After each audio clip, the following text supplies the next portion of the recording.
Black Ops 7's Ashes of the Damned is one of the biggest traditional zombies maps the series has ever seen, with 6 distinct locations connected by a series of roads, and an upgradable vehicle that can get you and your squad from point A to B. I sat down with Kevin Drew, design director, and Dan Loffer, associate narrative director, to chat about Black Ops 7 Zombies and what fans can expect when the game drops on November 14th.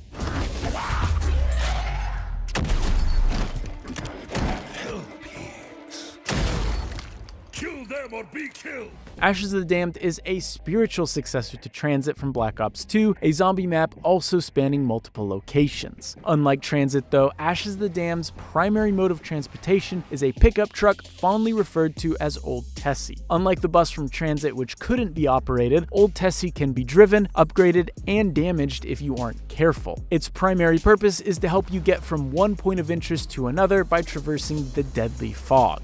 While you can wander into the fog by foot if you choose, it likely won't end well without Old Tessie backing you up. I always really loved the idea of Transit, which was this kind of having like real tension between destinations. And so it's been a long time since we've had something like that, and we wanted to give that another go, right? Like, what does that look like in the year 2025?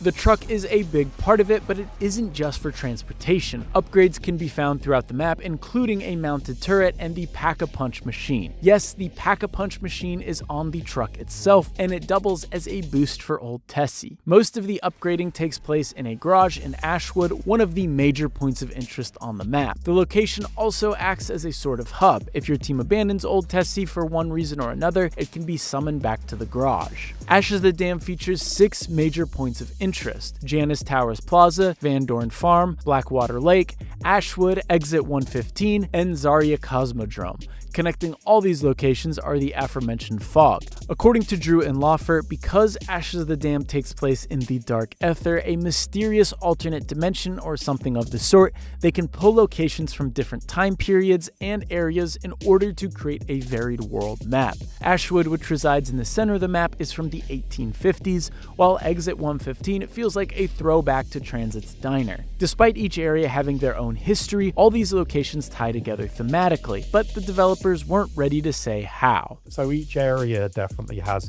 its own story and vibe, but they all very kind of tie very, very thematically into core story elements that will kind of carry forwards over the course of the seasons as everything kind of unrolls. We don't know a lot of details about the story other than that the crew from Black Ops 6 was sucked into the Dark Ether and they met up with alternate versions of the zombies' protagonists: Dempsey, Takeo, Nikolai, and Richtofen.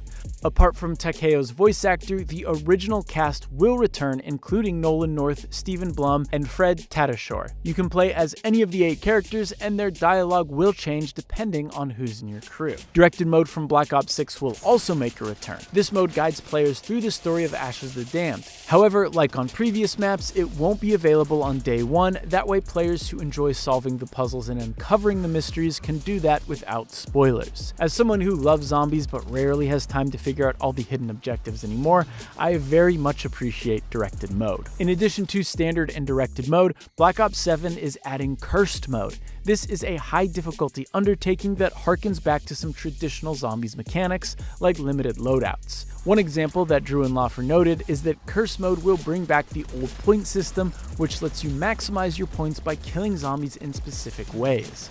Curse Mode also packs in some new side quests that unlock relics, which will let you further tweak the difficulty. This mode won't be available at launch, but it will be unlocked for everyone once someone solves the first main quest. If Black Ops 6 is adding directed to appeal to more fans and kind of more casual experience, Curse Mode was the opposite. It's really made to bring something new to the dedicated audience, the people who find standard to be not as challenging as it used to be. So that was the kind of the initial just like idea.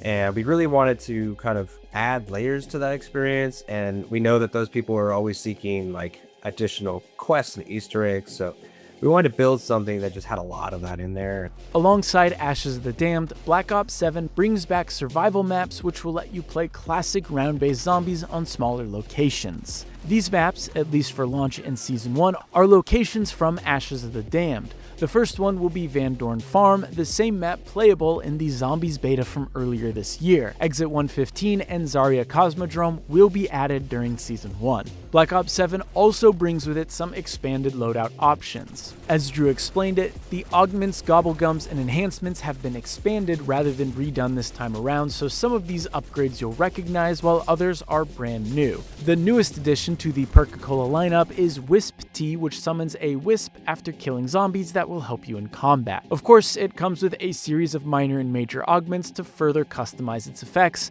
but those won't be available out of the gate. In addition, all returning Perca-Colas will feature new minor and major augments. There's also a new field upgrade called Toxic Growth, which summons deadly thorns in front of you that can hurt and slow down zombies walking into it.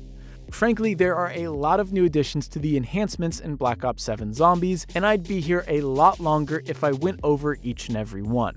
Call of Duty Black Ops 7's Ashes the Damned feels like an ode to Black Ops 2's Transit, and it's exciting to see what that premise looks like 13 years later. The new and returning modes, as well as the improved augment system, makes this feel like the most feature-rich Zombies package we've ever seen. Call of Duty Black Ops 7 launches on November 14th.